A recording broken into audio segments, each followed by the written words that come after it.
الحمدللہ رب العالمین والصلاة والسلام علی سید الانبیاء والمرسلین وعلی آلہ الطیبین الطاہرین واصحابہ الاکرمین الافضلین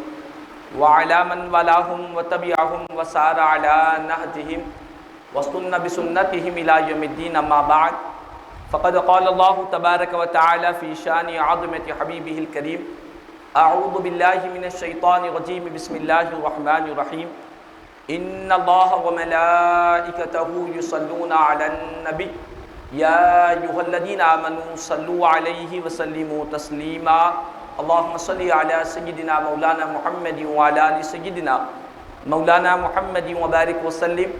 صلاۃ و سلاما علیک یا سیدی یا حبیبی یا رسول اللہ صلی اللہ تعالی علیہ وسلم۔ معزز حاضر محترم سامعین کرام، آئیے کچھ سننے اور سنانے سے قبل ہم اور آپ مل کر انتہائی عقیدت و محبت کے ساتھ حضور آقائے نامدار سرور کون مقام سارے عالمین کے مختار، مدینے کے تاجدار، مکے کے سردار سید الابرار جناب احمد مصطفیٰ محمد مصطفیٰ صلی اللہ تعالی علیہ وسلم کی بارگاہ میں ایک مرتبہ محبت و عقیدت کے ساتھ بآواز بلند درود و سلام کا نذرانہ پیش کر لیں۔ اللہم صلی علی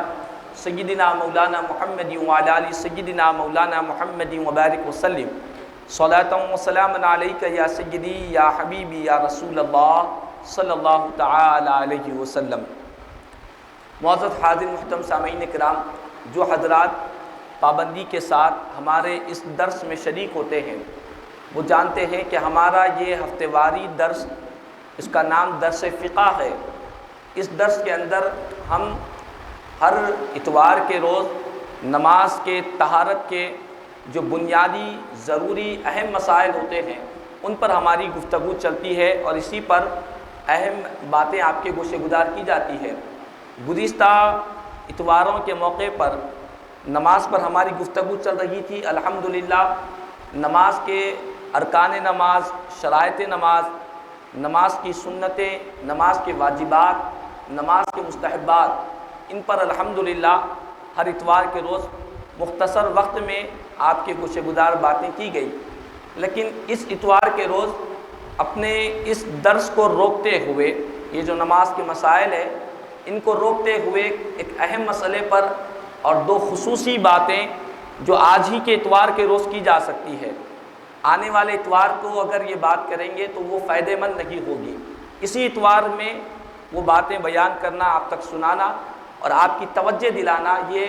بڑی ضرورت ہے۔ اسی لیے اس اتوار کے لیے درس فقہ کے جو مسائل ہوتے ہیں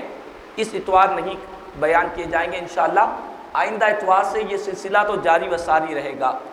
اب جو موجودہ طور پر جو اہم بات کی طرف میں توجہ دلانا چاہ رہا ہوں، دو باتیں ہیں۔ ان میں سے پہلی جو بات ہے وہ رجب المرجب کے مہینے کے تعلق سے ہے۔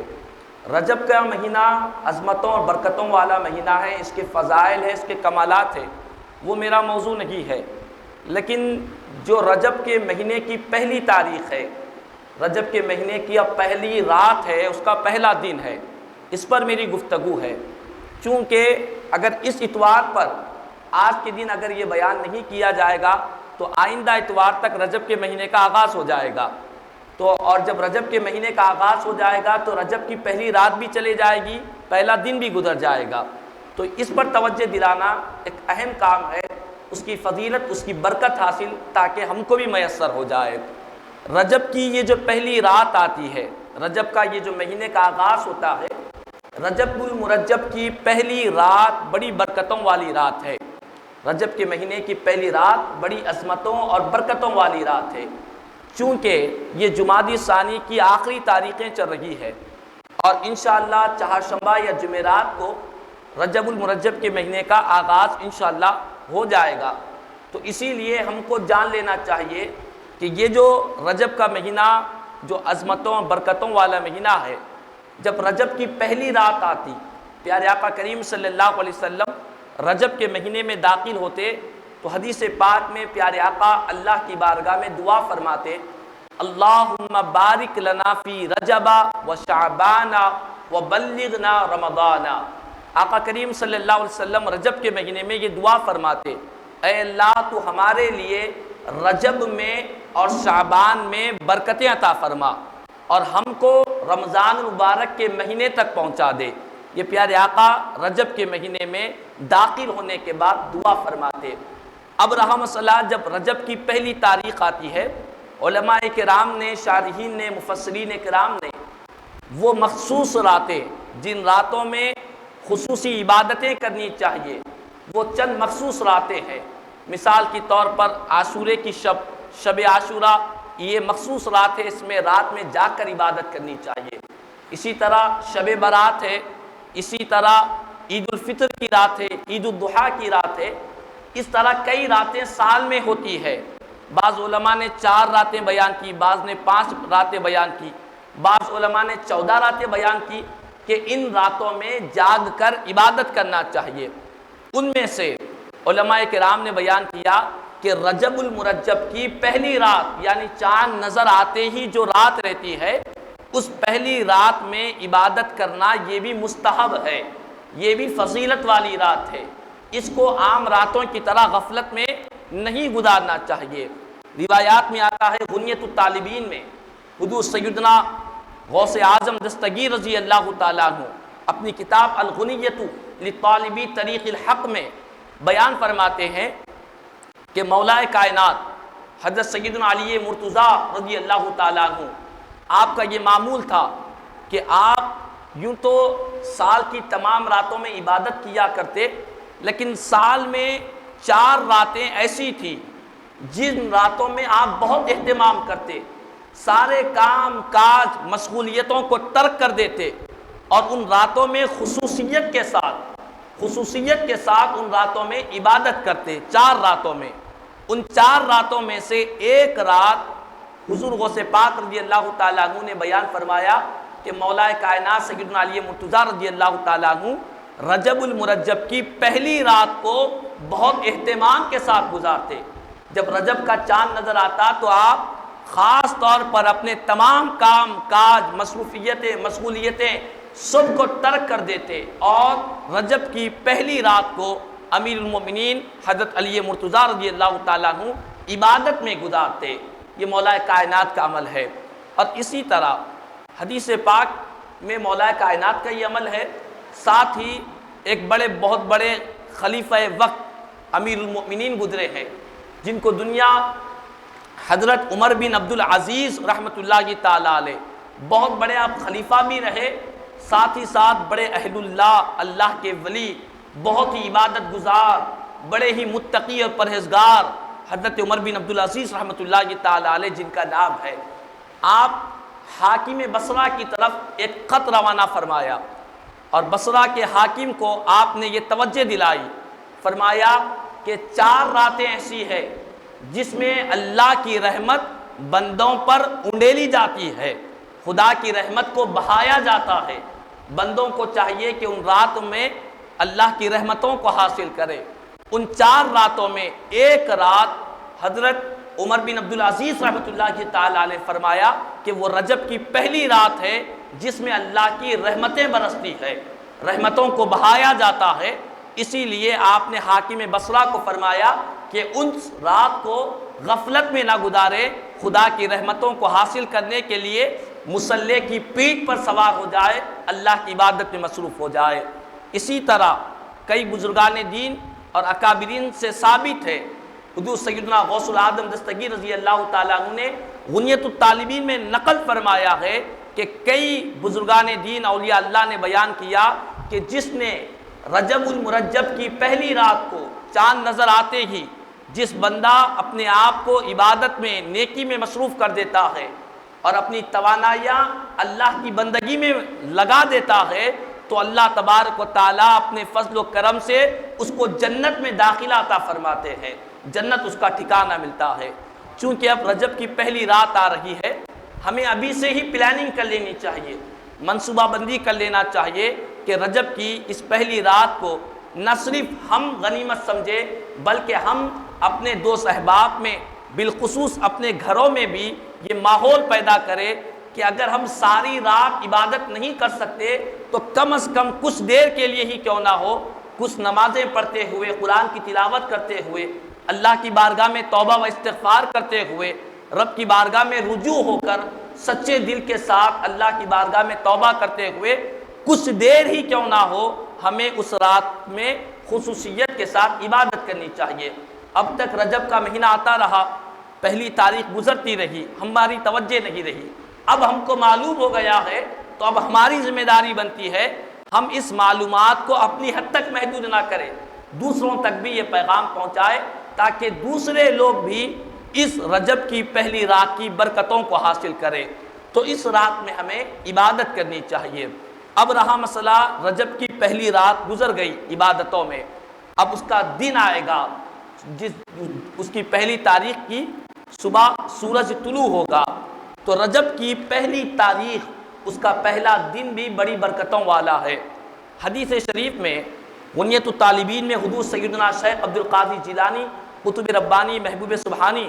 قندیل نورانی سیدنا شیخ عبد القادر جیلانی رضی اللہ تعالیٰ عنہ نے بیان کیا کہ پیارے آقا کریم صلی اللہ علیہ وسلم نے فرمایا کہ جس نے رجب کی پہلی تاریخ کا روزہ رکھا، رجب کی پہلی تاریخ کا روزہ رکھا، اللہ تعالیٰ اس روزے کی برکت سے اس کے 10 سال کے گناہوں کو معاف فرما دیتے ہیں، 10 سال کے گناہوں کا کفارہ بن جاتا ہے جس نے رجب کی پہلی تاریخ کا روزہ رکھا۔ اور ایک حدیث پاک میں پیارے آقا نے ارشاد فرمایا، غنیت الطالبین ہی میں بیان کیا گیا کہ نبی کریم صلی اللہ علیہ وسلم نے فرمایا کہ جس نے رجب کا ایک روزہ رکھا، ثواب کے اعتبار سے وہ 1 مہینے کے روزوں کے برابر ہے۔ اور آقا فرماتے ہیں کہ جس نے رجب کے مہینے میں 7 روزے رکھے، 7 روزے رکھے تو اللہ تبارک و تعالیٰ اس کے لیے جہنم کے 7 دروازے بند کر دیتا ہے،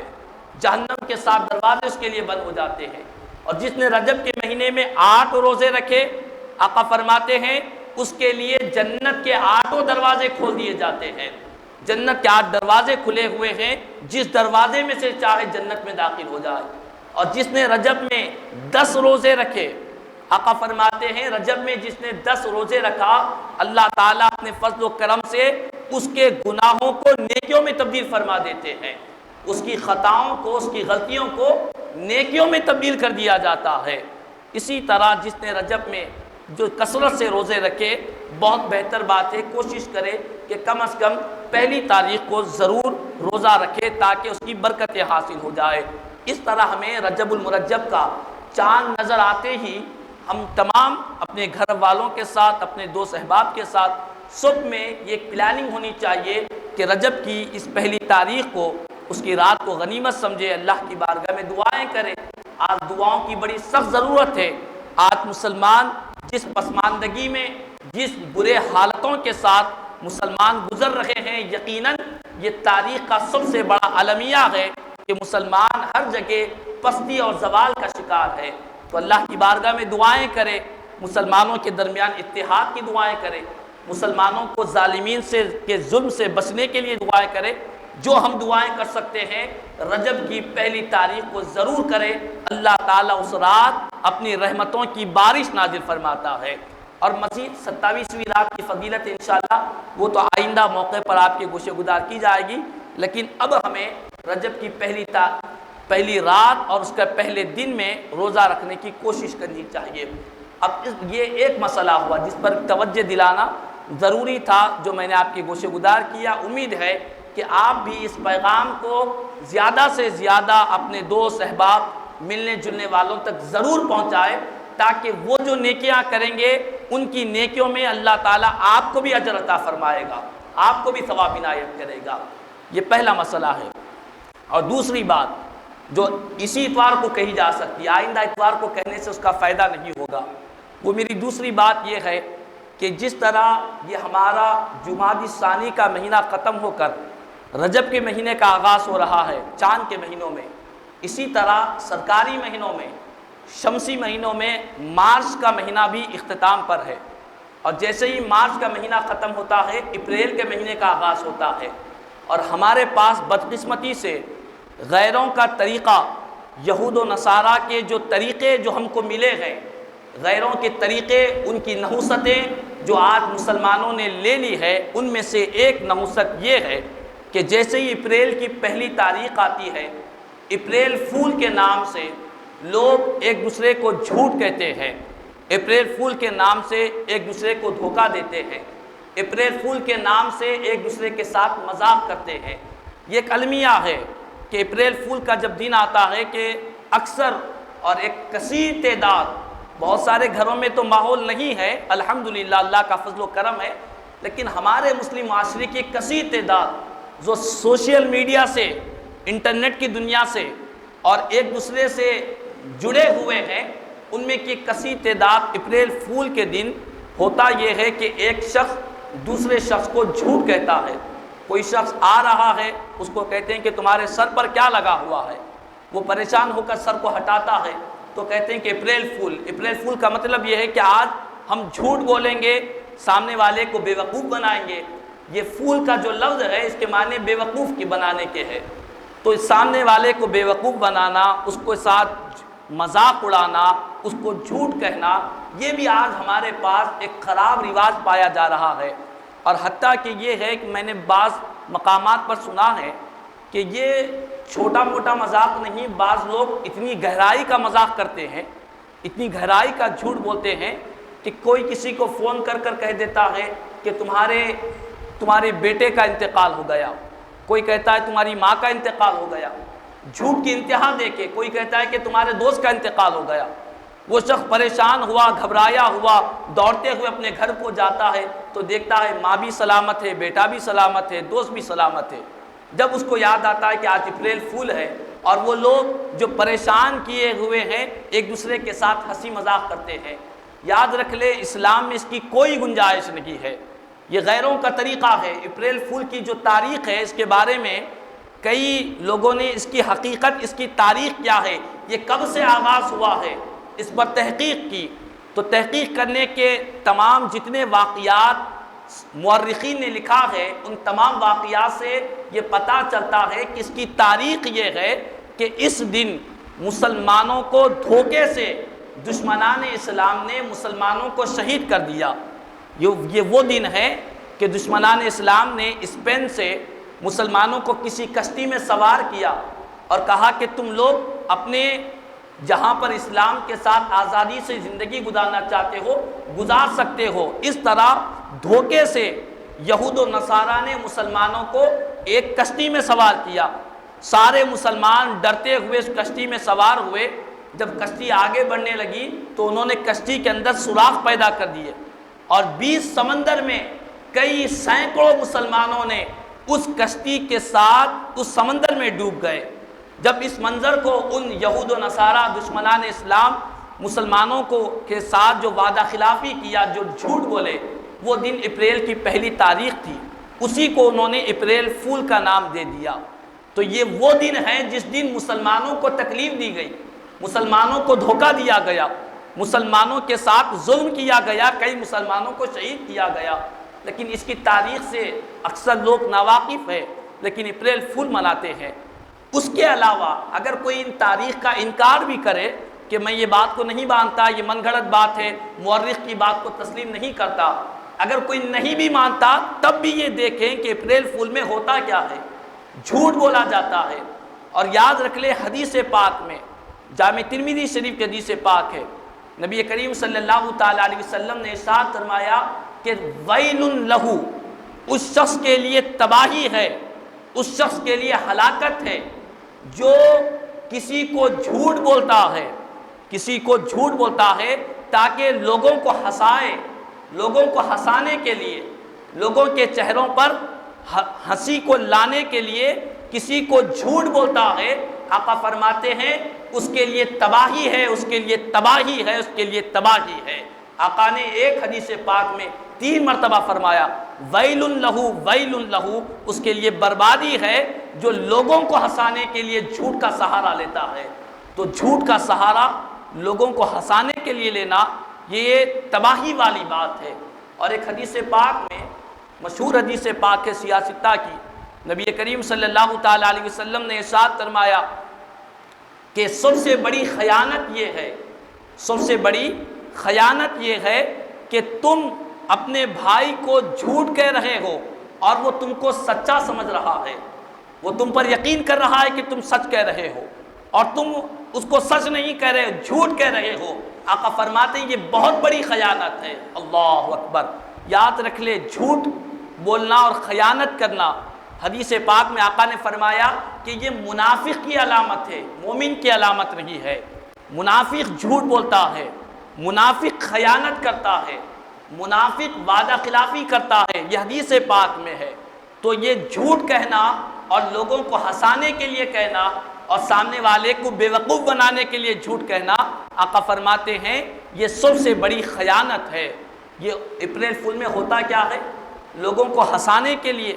کچھ لمحاتی لذتوں کو حاصل کرنے کے لیے،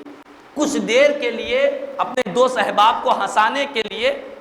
جھوٹ کا سہارا لیا جاتا ہے۔ میرے آقا فرماتے ہیں اس کے لیے تباہی ہے جو لوگوں کو ہنسانے کے لیے جھوٹ بولتا ہے۔ تو اسی لیے یہ اپریل فول کی یہ جو لعنت ہے، آج ضرورت اسی بات کی ہے کہ جن گھروں میں نہیں ہے الحمدللہ اللہ کا شکر ہے، لیکن آج بہت سارے لوگ اپریل فول کی اس لعنت میں گرفتار ہے۔ ہم کو چاہیے کہ ہم کوشش کریں، توجہ دلائیں کہ 1 اپریل کو کسی طرح کا جھوٹ کا سہارا نہیں لیا جائے گا، چونکہ حدیث پاک میں میرے آقا کریم صلی اللہ تعالیٰ علیہ وسلم نے فرمایا، حضور سے عرض کیا گیا کہ آقا کیا مومن بزدل ہو سکتا ہے؟ تو آقا فرماتے ہاں مومن بزدل ہو سکتا ہے۔ حضور سے عرض کیا گیا کہ آقا کیا مومن بخیل ہو سکتا ہے؟ آقا نے فرمایا ہاں مومن بخیل بھی ہو سکتا ہے۔ پھر عرض کیا گیا کہ کیا آقا کیا مومن جھوٹا ہو سکتا ہے؟ تو آقا نے فرمایا نہیں، مومن جھوٹا نہیں ہو سکتا۔ اللہ اکبر! یعنی مومن بخیل ہونا یہ بھی بری بات ہے، بزدل ہونا یہ بھی بری بات ہے، لیکن آقا فرماتے کہ ایک مومن کے اندر یہ بری چیزیں آ سکتی ہے، لیکن مومن جھوٹ نہیں بول سکتا، اس کے اندر جھوٹ کی کیفیت نہیں پیدا ہو سکتی۔ تو اپریل فول کے بہانے جھوٹ کہنا، لوگوں کو جھٹکا دے دینا، کسی کو بری خبر سنا دینا، اور حتیٰ کہ بسا اوقات یہاں تک سننے میں آتا ہے کہ کوئی انسان کوئی بری خبر سنتا ہے تو کسی کے دل پر اثر ہو سکتا ہے، کسی کا ہارٹ فیل ہو سکتا ہے، کسی کا ہارٹ اٹیک ہو سکتا ہے، کوئی کسی اپنے